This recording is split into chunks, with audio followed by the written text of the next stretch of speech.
Back-to-school savings are officially in session at Tanger Outlets. Shop tax-free August 2nd through 6th and save up to 70% off the latest school styles. The best of apparel, footwear, accessories, and more. Save at Nike Factory Store, American Eagle, Gap Outlet, Crocs, Under Armour, Banana Republic Factory, and hundreds more. There's always something happening. Discover the latest fun and events all season long. Tanger Outlets, your savings destination. You're listening to the Archaeology Podcast Network. You have my sword. And you have my bow. And my trowel.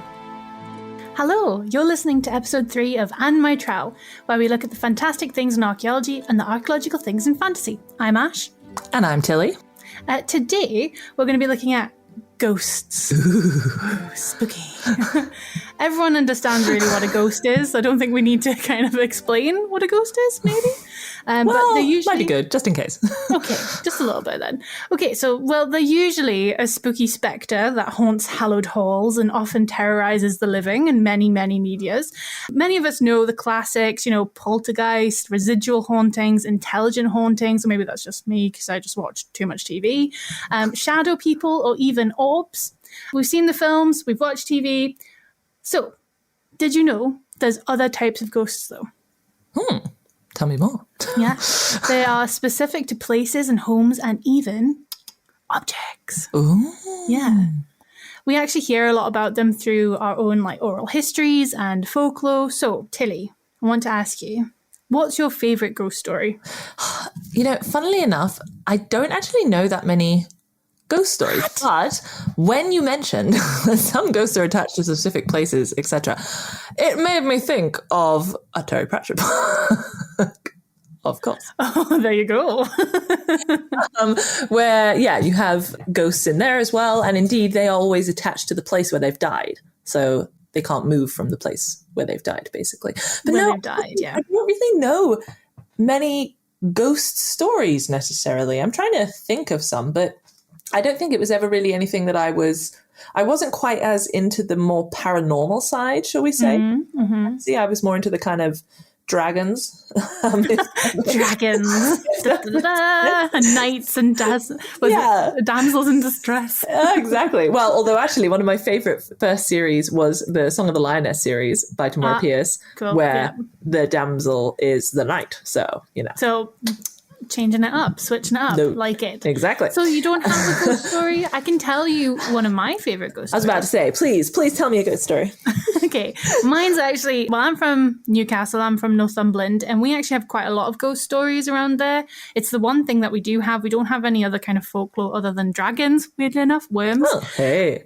But mine is Lucius of Milecastle 42, sorry. Have you heard of Lucius of Milecastle? I have not heard of Lucius of Milecastle. It doesn't really roll off the tongue, I must admit. Yeah. Lucius of Milecastle 42. Yeah, so it's on Hadrian's Wall. Okay. Hadrian's Wall is extremely haunted, apparently, according to people.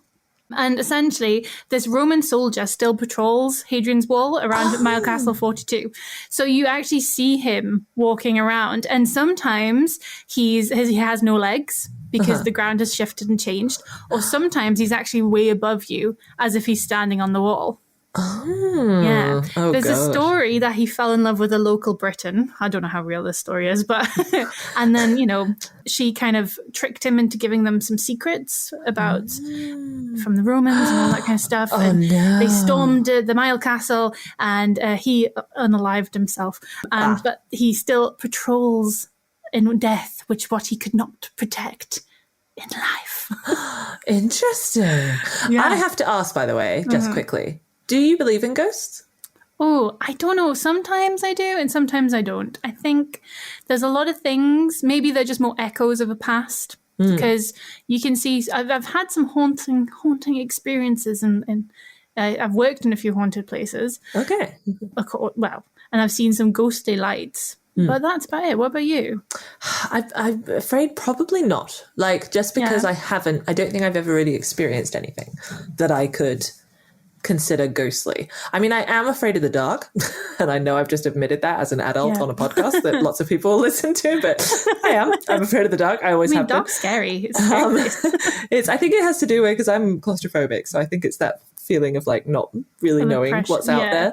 And then but then I think that's more than that. That's the sort of fear rather than like spookiness of there being ghosts, if that makes sense. I think it's a very natural Norman. I think you're Roman. My Norman ancestry. I think it's a really normal fear to have, actually. I think it's quite a residual fear from prehistory, even, where in the dark, there'd be a lot of monsters.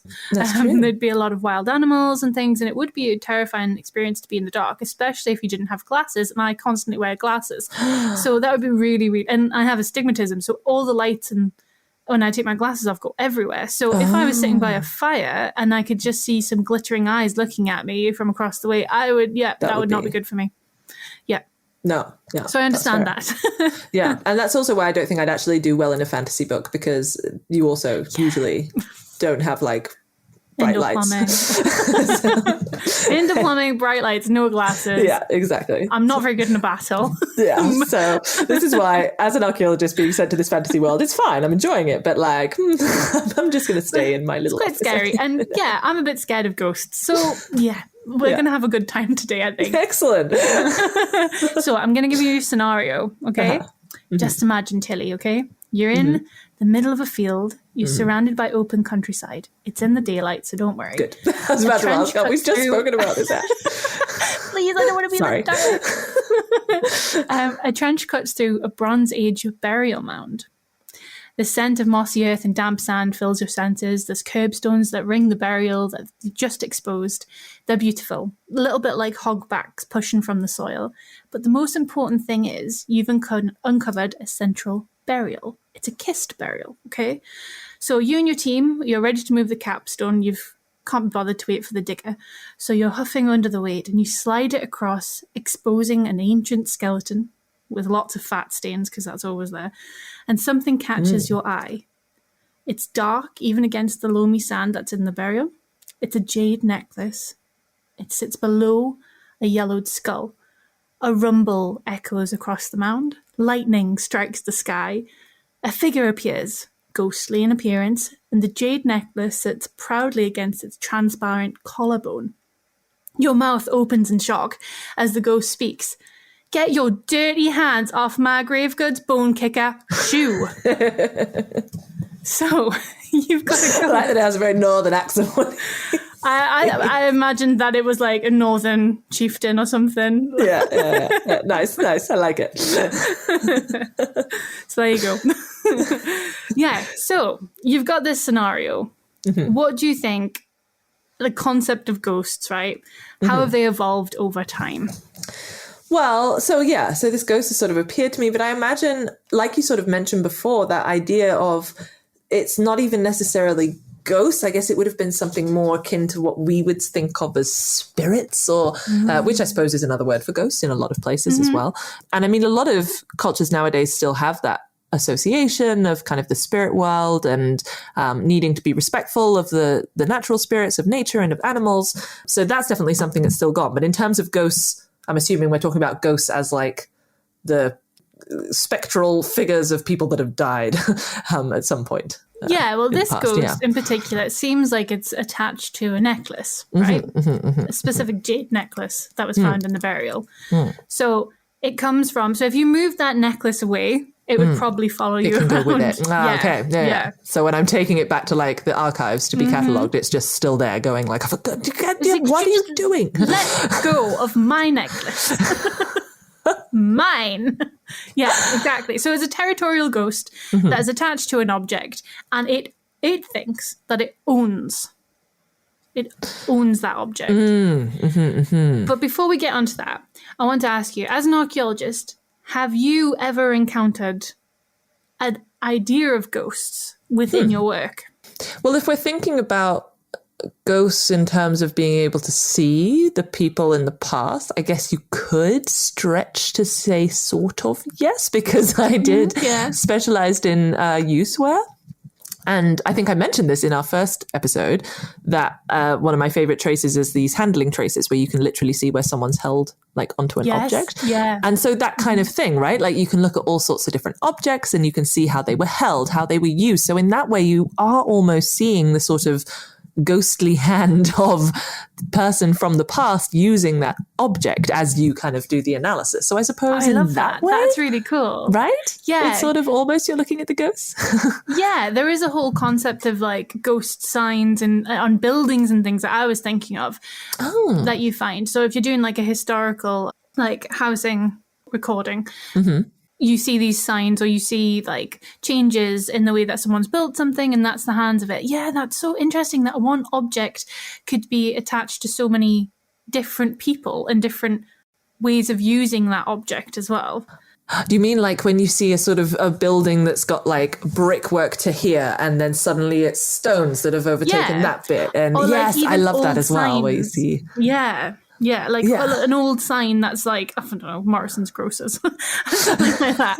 And then it's been paved over, changed, but the old sign is still underneath the new sign. And that building is shifted in ownership, but the sign's still there. Yeah.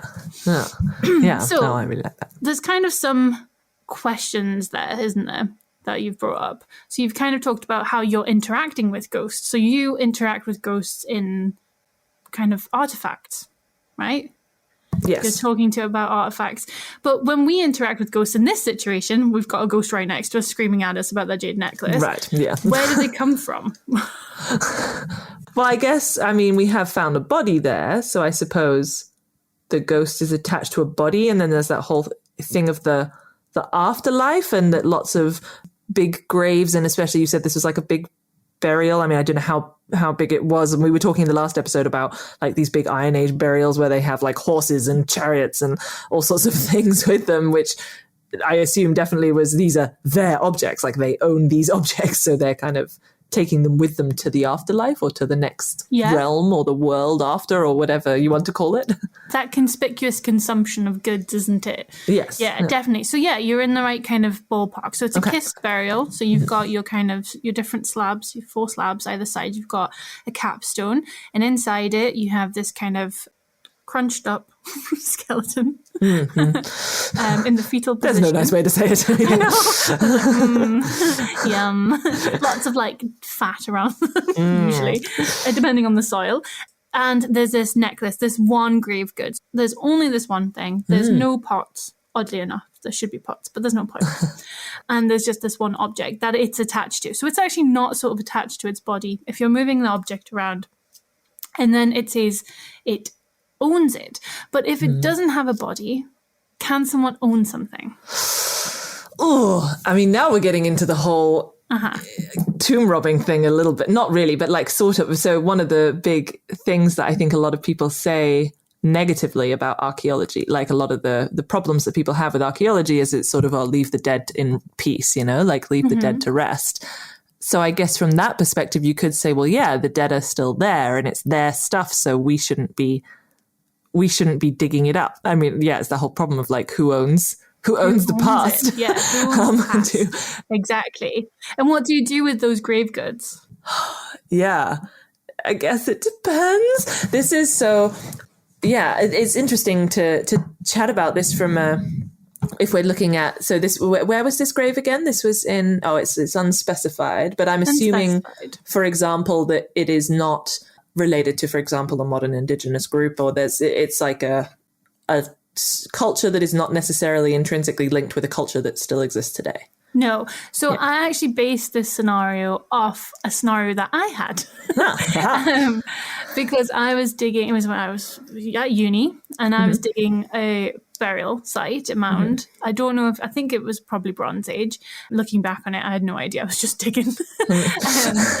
And there was a psychic on the dig with me who was was working alongside me, and you know, we'd been prodding her for a while, being like, come on, tell us some stuff. And one day she just turned to me and she was like, Ashley, and I was like, yes.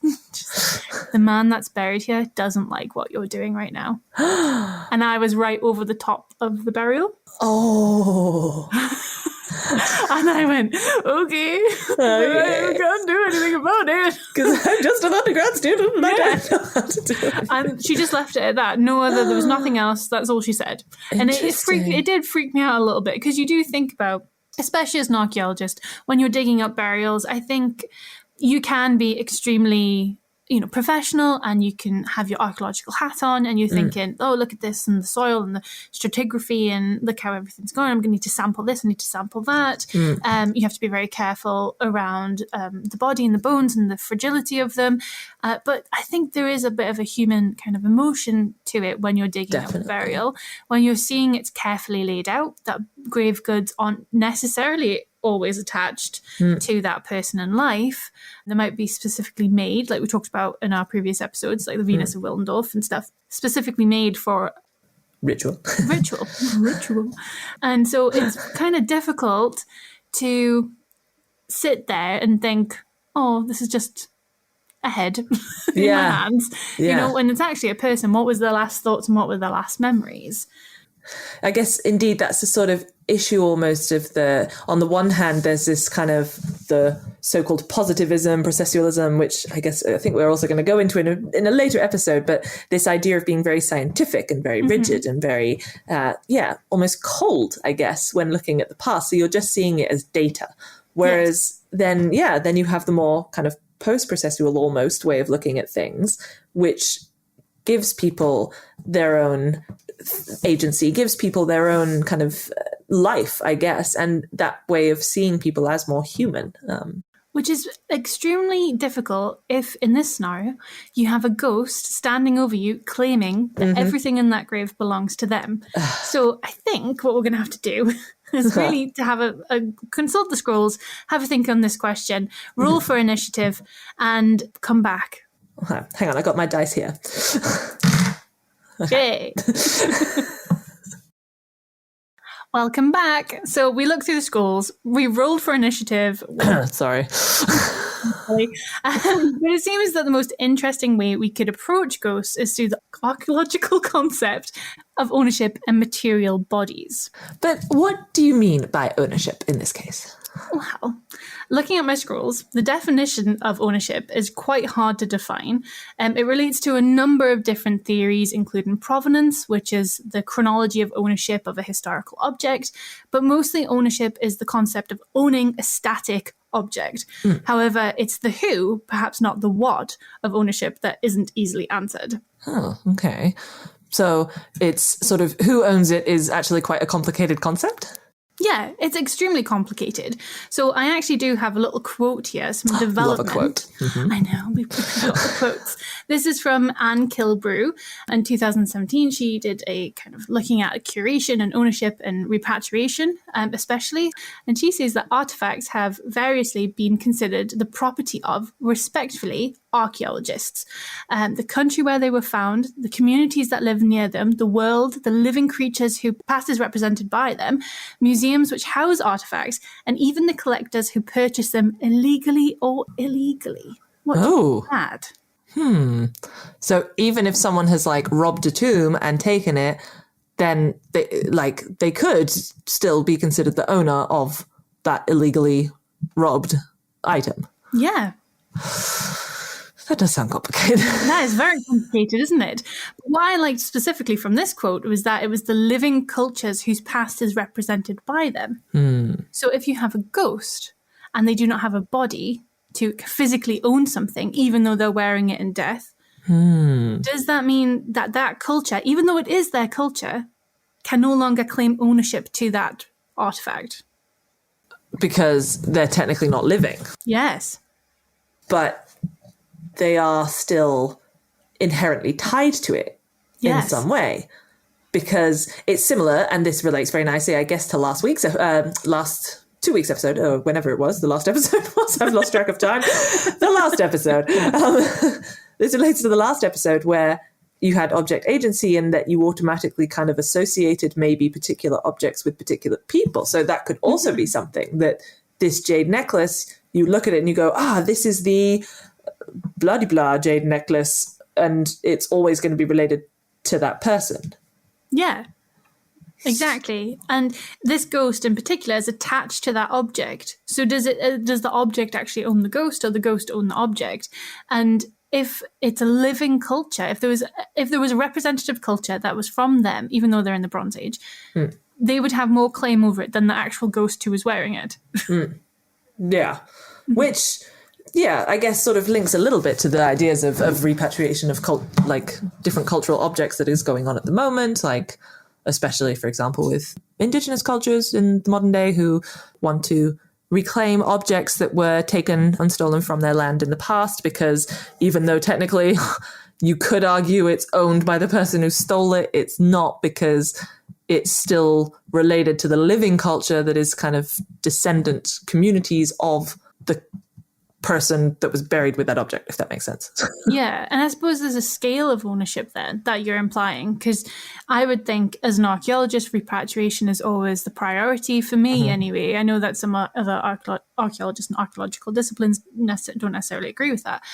But I think if you have a higher tie to that object, then of course, you should be the one that has it. Like, for instance, museums. If you have a museum and the site itself was found in that local area and that's a local museum, then I think it should go to the local museum. Then it should go to a bigger museum. Yeah. Which is difficult. Yeah. And which I think we're entering a whole tangled web of political intrigue now. Hey, it's fantasy, man. It's going to be tangled. Hey.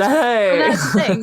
So in this scenario, does the person's role or identity, it's been altered, okay? They no longer have a corporeal body, but they have cognition, very similar to previous episodes. We were talking about golems. So they have cognition. A ghost has cognition. It is attached to an object, but it is no longer holds a body. So does that mean that the wearer of this object in its corporeal and non-corporeal form mean that it's fundamentally changed the idea of ownership? I think probably not then. I mean, it's so hard to imagine, indeed, fantasy. I'm trying to now picture myself in this sort of fantasy scenario more than in the real world, because I guess before I was thinking more about the real world. But indeed, like you say, we're in a fantasy world. Yeah. So then indeed, they are still there, and they're still impacting the world in some way, even if it's just to sit on my shoulder and nag me about that I'm writing it wrong. And no, the jade didn't come from that place. And what do you mean that's that kind of ornamentation? Don't be ridiculous, woman. This is not that kind of ornamentation. I just can't get rid of him. I can't swat him away.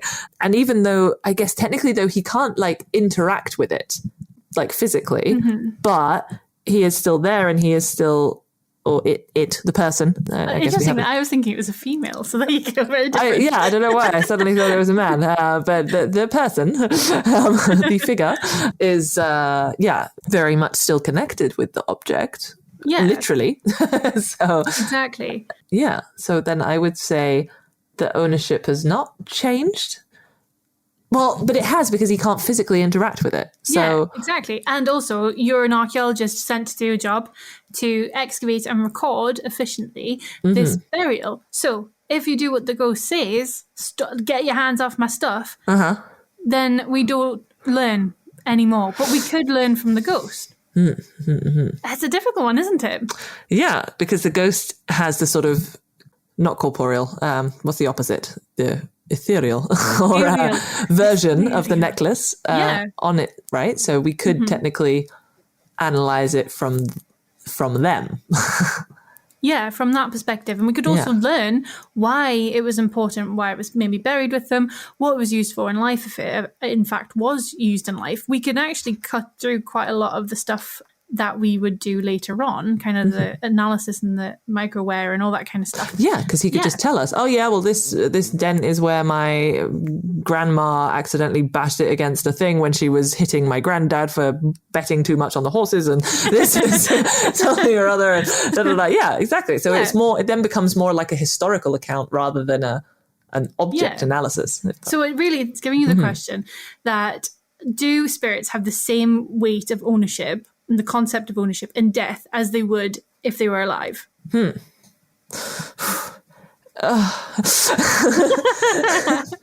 would say yes, but the way that ownership is managed has changed, because they can't interact with it. So they have to almost allocate a physical representative who can kind of be there. But that's an interesting concept of interaction. So if something is owned, but I'll say a museum. That's the only thing I can think of. And it's behind a glass. Are people interacting with it any differently than a ghost would interact with a necklace? You've actually hit on something that I think is a really interesting point. So, let me get my TED talk up. Because I really love the ideas that a lot of museums do, where indeed you should be able to interact with the objects, because the object was not made to sit behind a glass thing in most cases. Obviously there's some when maybe they are just intended for display, but majority of objects from the past were intended to be interacted with in some way. And then of course some people say yes, but if you interact with them constantly, then eventually they will degrade and they will be nothing. Is that such a bad thing? I would argue, because indeed, you have this ghost here, for example. Yeah. So they can tell you still, even if the physical jade object isn't there, they can show you the inverted quotes picture of it on themselves. They can tell you about its history, because that has been learned, like we have learned about it. Why is it so important for people to be able to touch to be able to see the necklace? I think it's important to be able to touch it while it is able to be touched, but then if it's gone, then it's gone. And we know from the ghost that maybe the object was meant to be touched as well. So actually, that's going back to object biography. So we're reverting back to an object that what its fundamental thing was to be touched and worn, but instead, in the museum, it's changed that kind of biography. It's meant to be viewed and not interacted in the same way. No. It's interesting, though, because even when you think about ghost stories, like, for example, someone told me this ghost story recently, and I think it's really related to this episode, where there's a house in Edinburgh. I can't remember the house's name, but there's a ghost that was a kind of regiment, like soldier ghost again, but an officer. And he was killed in this house and haunts the house, right? But the house then got knocked down. And the only thing that remained of the house was the toilet. So now he haunts the toilet. Isn't that sad? Yeah. So you can just imagine him sitting there being like, I used to command hundreds of men in battle. I know. That's what he's telling you as you're trying to pee. He's like, Did you know? Listen to me. I was known as the Butcher of the North. I am the red coat of all red coats. I'll have you know. Yeah. So not great for the ghost. I mean, miserable afterlife. But again, that's attached to a house or a piece of a house. Okay. So how much of the object needs to remain in order for the ghost to remain as well? Also, there's that question of usually, I guess, when there's a ghost, the whole idea is that it's because there's something unfinished, right? Or there's something that they still need to do. So therefore, if you would just put the jade necklace behind a bit of glass in the museum, that would actually thwart the kind of the necessity or of the ghost to be able to pass on, because whatever needs to be done can't be done because the jade necklace is kind of hidden away. Yeah, and maybe the very fact that you've opened up this grave has released the ghost. Yeah. Right. Yeah. He was fine before. Yeah. So really, the idea, if it was sent to a museum, what you would do is maybe do a replica of the grave. That's a nice idea. Yeah. I like that idea. Yeah. And have it lying there, because then indeed he can sort of be at peace again. Yeah, exactly. And if you didn't do that, then it actually puts into question of how can the ghost be compensated? Because ownership also comes with a fiscal kind of attachment. So in England and in Scotland as well, in the UK, you have portable antiquities scheme, you have fines officers, you have treasure trove, and they will often compensate a finder when they find that fee. Obviously, archaeologists don't get that fee, but with the ghost? Well, I guess it depends what the ghost wants from it, because it depends how they see the object as well, because sometimes it's not necessarily monetary value. It's like the inherent sort of almost emotional attachment to something. Yeah. So it would be, and which I guess it also relates to what we just mentioned in terms of maybe we have to do like another quest to find out what actually it is that needs to happen with this necklace. Maybe, it has to be passed on to the remaining descendants, which, I mean, if it's all the way from the Bronze Age, that's a bit tricky, but, also something like that. Like maybe it has to be deposited in this particular bog, or maybe it has to be hung on a particular tree or something like this. Which connects to the ghost's life ways, doesn't it? So it connects to how the ghost would have acted in life, which then changes the object's agency. as well. Which we know from last episode. Exactly. So it becomes an instrument of the ghost rather than the object itself being an active participant in the scenario. Yes. So really, you're talking about social identity of material culture, what it means to have an object that is connected to a specific life way. And with having a ghost on hand means that we can actually talk about that. Which is very useful. Yeah, which is very useful. So I actually have another quote. Oh, excellent. This is from Steiner, but it's actually also from the Journal of Material Culture. So if you ever want to have a look at that, I recommend it. It's got everything you need to know about material culture. And perhaps it's that Steiner says, the point is perhaps not that things are any more animated than we used to believe, but rather that they are infinitely malleable to the shifting and contested meanings constructed for them through human agency. So basically how an object is seen and is valued is very dependent on the people who are currently interacting with. Yeah, exactly. So really, we should just ask the ghost. Very similar to the golem. Yeah, to the golem. We have to ask. I see a pattern emerging. Yes, basically, we're nice people. Yeah. So I'm like really, really glad that we got that sorted. To be honest. Yeah. That was really worrying for a second. Yeah, it was annoying me because the ghost kept blooming, like I say, just nagging me about everything. I think he'll just continue to nag you, or she will continue to nag you because. I think they've ended up liking you, to be honest. Yeah, it's sort of a hate-love. Yeah, love-hate situation there. Maybe some enemies to lovers going on there with enough fantasy. That'll just complicate things even further, but okay. I mean, I'm here for it. Okay, so end of the scenario. You speak to the ghost, they hear your opinions, and they see how the structure of the world is a little bit different from when they left it. They're glad for your help, and that you've set up this lovely museum with their replica burial. And they decide to actually bestow to you the real jade necklace. So this helps you to further your quest. It can help you in all different situations, especially in the dark. So it's been actually added to your archaeologist's inventory. Yay! Perfect. Amazing. So yeah, that can help you further on. And maybe if you're scared of the dark and we have maybe a scary episode, you can use the jade necklace. I can take out my jade necklace. That would be great. Yeah. I will remember it. Well, that's about it for this episode of And My Trial. We hope you enjoyed this quest. If there's any suggestions that you have for an episode, get in touch via email or our social media accounts. All contact information as well as references and further reading for all the points we've made today can be found in the show notes. Ash, what was that? I do not know, but I don't know if I want to find out. Well, have you got your trowel ready? I've always got my trowel ready. This episode was produced by Chris Webster from his RV traveling the United States, Tristan Boyle in Scotland, DigTech LLC, Cultural Media, and the Archaeology Podcast Network, and was edited by Chris Webster. This has been a presentation of the Archaeology Podcast Network. Visit us on the web for show notes and other podcasts at www.archpodnet.com. Contact us at chris@archaeologypodcastnetwork.com.